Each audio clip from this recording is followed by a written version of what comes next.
তোমরা দেখতেই পাচ্ছ আজকে অ্যান্টোনার ছাত্রে লাগাতে এলো বলে এটা নিয়ে একটা ভিডিও ছেড়েছি। এটা ছাত্রে লাগাতে এলো বলে এই ফুল গাছটা এখান থেকে এখানে করা হয়েছে, তার জন্য তোমাদেরকে ভালো করে দেখাতে পারছি না, ছাড়া তো দেওয়াল দিকে ছিল, ভালো করে দেখাতে পাচ্ছিলাম না। তো দেখো কত রকম, কত ফুল ফুটেছে এতে। সব ফুলগুলো ফুটে গেছে, আবার কটা ঝরে ঝরেও পড়ে যাচ্ছে, কিন্তু এই গাছে ফুলটা ঝরে ফরে না, কালারটা খারাপ হয়ে যায় শুধু এটাই। এখানে পুচু আমার কোলে আছে, দেখো ফুলগুলো দেখো থোক থোক এক জায়গায় ফুটেছে না, ওটা গাছটা জুড়ে কি সুন্দর লাগছে, জাস্ট অসাম। এখনও কটা কড়ি আছে যেগুলো ফুটবে, যা লাগবে না ফুটলে, দারুণ। তো দেখো, তোমরা দেখো, আমার তো বিশেষ করে এই ফুলগুলোই ভালো লাগে ফুটলে, বড়গুলোর থেকেও।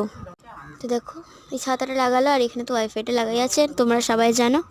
আর ওখানে একটা ছাতা আছে, এটা নিয়ে একটা ভিডিও বানিয়েছি ছাতা। এই পুজো আমার বলে আছে, বলতে হচ্ছে ওয়াইফাইটা লাগিয়েছে বলেই আজকে গাছটা ওইদিকে ছিল, এখন এইদিকে করা হয়েছে, নাহলে ভালো করে তোমাদের দেখাতে পারছিলাম না। তো আজকের মিনি ব্লগটা এখান পর্যন্ত। তো বাই বাই।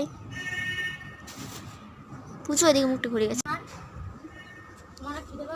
Bye bye.